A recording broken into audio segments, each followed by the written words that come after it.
I really appreciate the opportunity to be here with Moms for Marijuana. I should tell you that I'm not a mom, in the interest of full disclosure. I've been called a mother, but never a mom. But yeah, so 13 years with the Drug Enforcement Administration. In that time, I worked in Miami, Guatemala City, northeastern Mexico, in Monterrey, and at our headquarters. And you learn a few things working. I was there for 13 years, and you learn a few things in that time. And I think the most significant thing that I learned in those 13 years is something that everybody here already knows, and that's that the drug war isn't working. A working drug war would mean that there's less addiction and that fewer of our kids have access to drugs, and that's certainly not happening. For everything we do, the problem is only getting worse. So first, it isn't working. By any reasonable metric, the drug war is not working. The second thing, working at our headquarters in particular, you see just how expensive it is. We spend, the ONDCP budget for all agencies is about $26 billion a year with a B. Since the drug war started 40 years ago, we've spent about $1.1 trillion. And what have we gotten for this money, right? We haven't solved the problem by any stretch of the imagination. And in fact, not only haven't we solved it, but we've really made it worse. We've made it worse because we incentivize impure, very potent drugs that exist not in a regulated market, right? But in the Al Capone days, exactly what we did with alcohol, we're now doing with drugs, and that of course leads to overdose, addiction, and crime. And we see particularly what's happening on the southern border. One of the things that happened during my time in Mexico was really a period of escalating violence in Mexico. My family was evacuated, our movements were very restricted.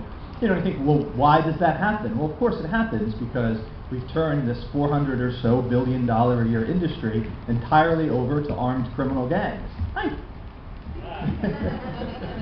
I have 4 kids, so I'm used to being interrupted, like any circumstance whatsoever, wherever I am or whatever I'm doing. So it's fine. It's great. So we've made the problem worse. We've made the problem worse by incentivizing violence. We've made the problem worse by making drugs less pure. And we've certainly made the problem worse by putting people like Rebecca Forbes in prison for 3 years.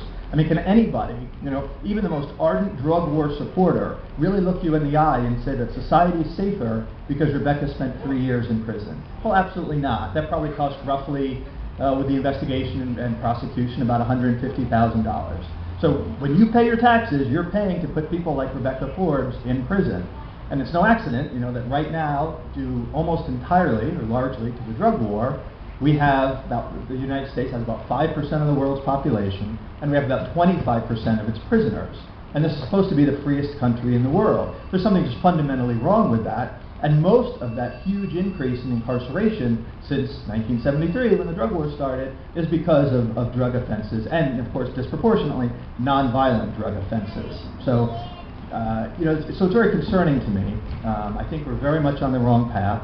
I'm embarrassed and ashamed that I spent 13 years with DEA kind of persecuting this war, but I'm very honored now to have the opportunity to come to events and to talk to people like you and to be involved in organizations like, Moms for Marijuana certainly, and also Law Enforcement Against Prohibition. If you're not familiar with us, our website is copsaylegalizedrugs.com. We have about 50,000 members. Many of whom are former law enforcement judges, prosecutors, politicians, that sort of thing. People who are, at one point were heavily involved in fighting this war and have now come to the conclusion, as I have, that it's a bad deal, it's not working, and it's doing a lot more harm than good. So I really appreciate the opportunity to speak with you. I'd love to answer any questions about L.E.A.P that any of you might have. And I really want to say thank you to Moms for Marijuana because just like alcohol prohibition, when alcohol prohibition came about in 1920, it was driven largely by women, right? It was the Women's Christian Temperance Union and groups like that.